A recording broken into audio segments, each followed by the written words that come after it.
Thank you for coming. First, I would like to say that the State Police received a call, began receiving calls this morning at 11:22 a.m.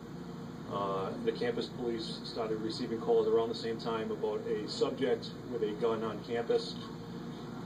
First off, before I get into what happened, I'd like to say that at no time was there ever an active shooter on campus, or was there ever a person with a weapon on campus.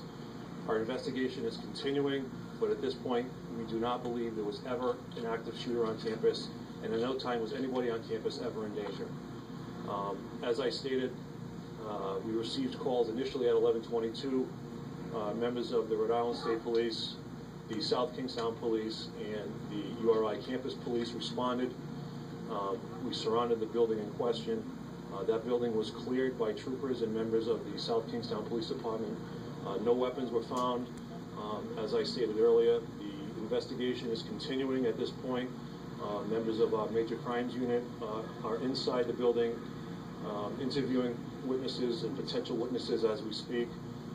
But I think the message now is important that we put out that at no time was there ever an active shooter or a handgun on campus, and at no time was there ever anybody in danger.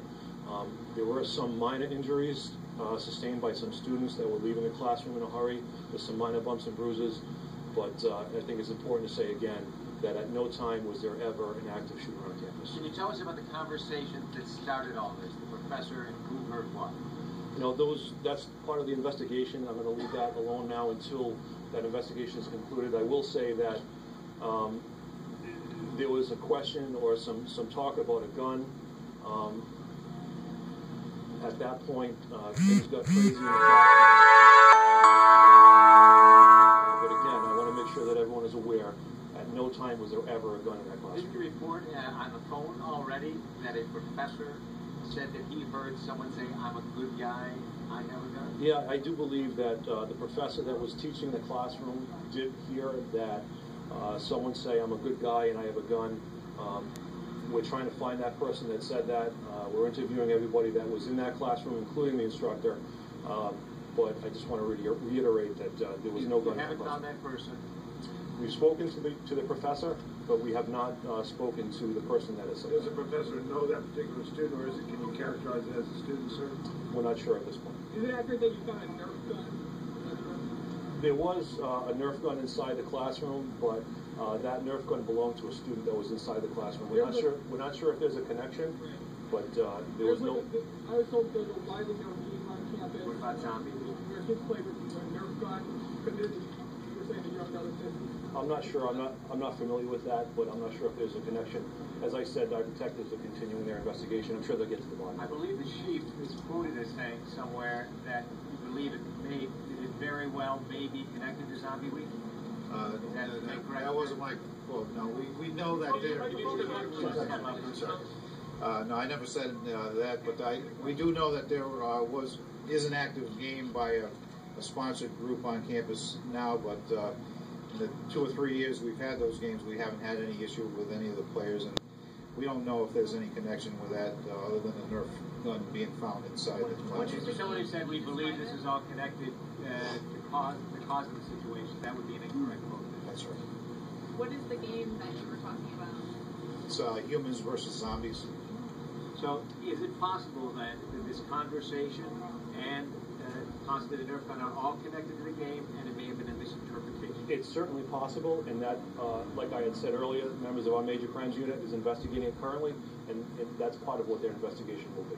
Is it possible it was just a prank, unconnected to the game, and it was nothing, somebody was trying to do something what they thought was fun?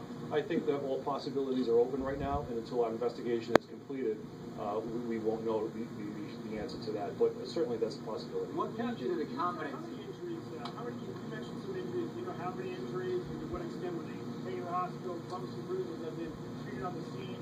Give us a rough idea of how many? URI, yeah, I'm sorry. URI EMS treated 2 people at the scene, and 1 person self-reported to our health center. There were no transports to the hospital.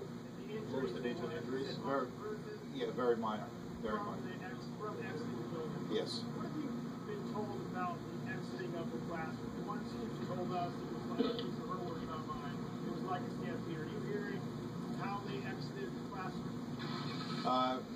we're still investigating that, but you have to realize this is a large auditorium classroom with possibly over 300 students in the classroom, so we can kind of imagine what might have been. What leads you to the confidence that a gun was not on campus in the field? As I stated earlier, members of the Rhode Island State Police, along with the South Kingstown Police Department, checked the building. They cleared that building, going from room to room, classroom to classroom, floor to floor. Members of our department, along with members of our canine unit with canine detection dogs, went through that building and nothing was found. Well, how can you be confident? How can you be confident the person who said I have a gun didn't leave with the gun? You know, I think obviously there's always that possibility. That's why the investigation is continuing. What I would say is that it was a very quick response by members of the South Kingstown Police Department initially, and then the Rhode Island State Police. A perimeter was set up immediately, so anybody that would have tried to come in or out would have been stopped. Can somebody from the university talk to us about the use of social media here? Every single student we spoke to got the news on Facebook or on Twitter or some other way. Sure. Your name, sir? Dave Dooley, the president of the University of Rhode Island. We have a very active alert system that utilizes all outlets, including obviously our website, social media, Facebook, Twitter, and all of that. As soon as there's a campus emergency, we simultaneously post that alert on all of those outlets. We want to do that so that everybody, regardless of which outlet they might be fond of using, gets the message as soon as possible. And we were pleased by the rapidity with which students and others heard about the incident, understood that we had a potential emergency on the campus, that we were in a lockdown mode. We think that part of our system worked extremely well. Now, your website crashed. Mr. Dooley, your website crashed. Did that pose a particularly large problem for you, or your Facebook site, does that work all right? My understanding is Facebook continued to work throughout the incident. Our website did go down. Apparently it was getting something like 1 million hits a minute. It was never meant to sustain that kind of interest.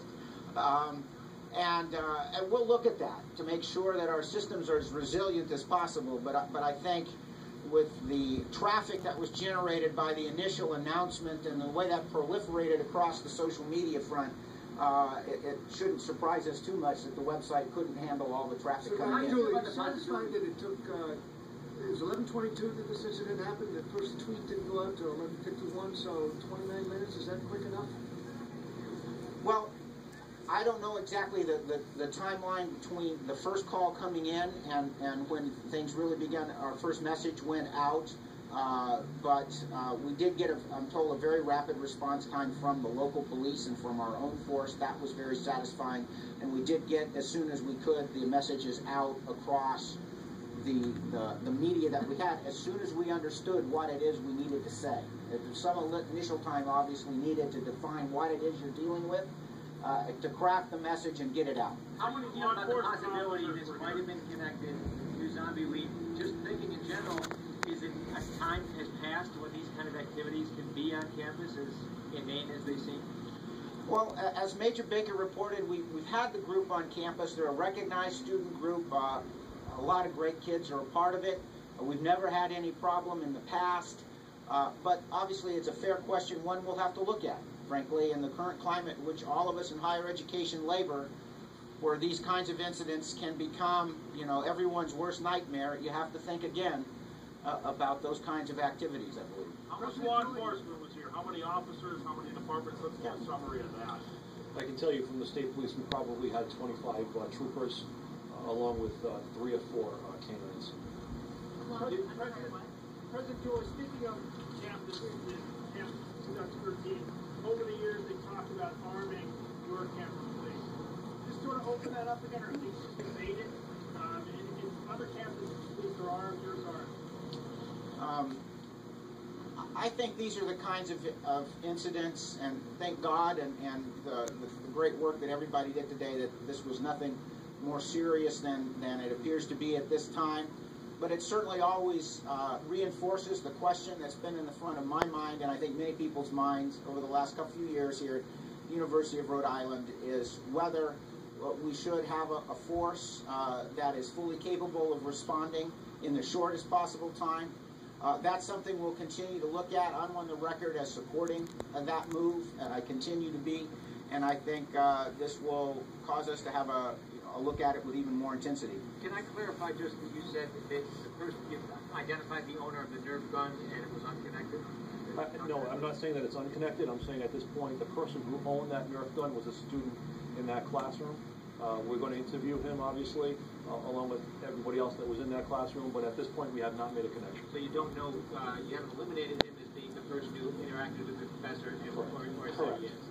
We haven't eliminated him, but we're not sure if he was involved in it. It's a possibility, but at this point we don't know. You can talk to him. Yes. But no one's actually seen any weapon. Just to clarify, no one actually saw a gun. There were people who yelled that there was a gun, but no one saw it. That's a good point. Thank you. Again, there was never a weapon found. No one ever saw the person who said this. No one ever saw a weapon.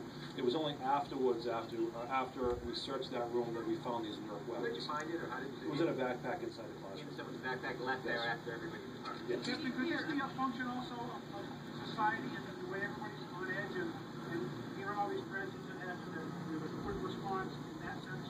You hear the word gun? Yeah, I don't know if I would use on edge. I would say vigilant. I would say because of the things that have happened recently that people are remaining vigilant, and I think that's a good thing.